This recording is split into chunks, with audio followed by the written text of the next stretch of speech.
let's get into how this legislation might change things. For more, I'm joined by Emily Parker, CoinDesk's Executive Director of Global Content.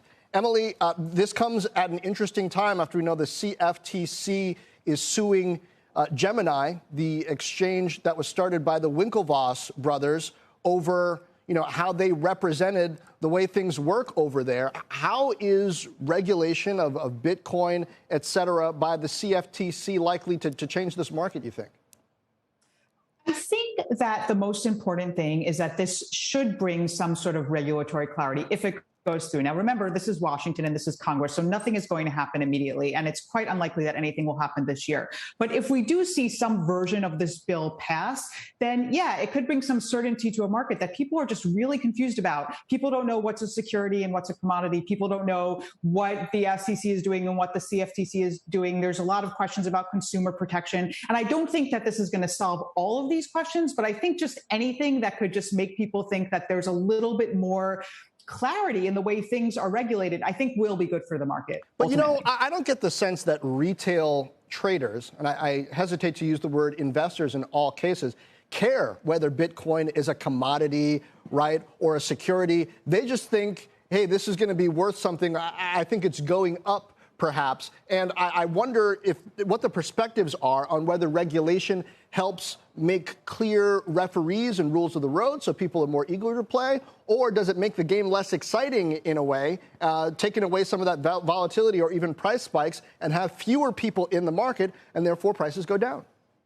I think that's a reasonable question. So some of the excitement in the crypto market, as we've seen, is not necessarily good excitement. It's bad excitement, right? Because just because there's a lack of clarity about the SEC versus the CFTC, that doesn't mean that you can do whatever you want. In fact, there's been a lot of criticism of the SEC that it's basically regulation by enforcement. So, you come into the US and you do something and then you get in trouble and you didn't even realize you were breaking a rule. But your question about retail investors is reasonable. I mean, I think a lot of this is targeted at, crypto projects, crypto startups, that would come into the US, set up shop here as opposed to going to Singapore where it's relatively clear. But as for retail, I mean, look, there's a really important symbolic component here because first of all, it shows that the US is not going to ban cryptocurrency if they're putting this much effort into regulating it, right? And I think it just generally, we've seen in the past that sort of these efforts to regulate the market, it's kind of like a stamp of approval in a funny way. And I think that does send a message to retail investors. What is your takeaway from the way Bitcoin in particular, but the crypto markets have been behaving over 2022 so far? There seemed to be a period of time where it was tied pretty closely to movements in the NASDAQ. It seemed to me like there was a bit of a separation over the last couple of weeks in that. What are investors acting on? Is there any consensus anymore on what's driving the prices of something like Bitcoin? It doesn't seem to be an inflation hedge. What is it? That's right.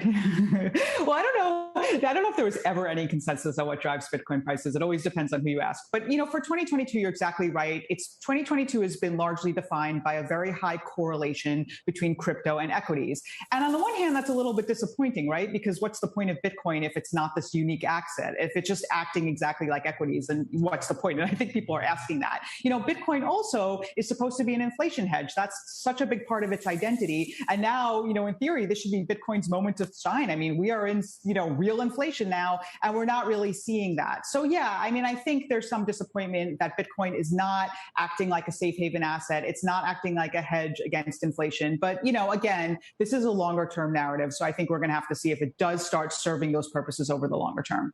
Yeah, it always becomes clearer in the longer term. But without a time machine, it's hard to make a profit. Emily Parker, thank you. Thank you. Shepard Smith here. Thanks for watching CNBC on YouTube.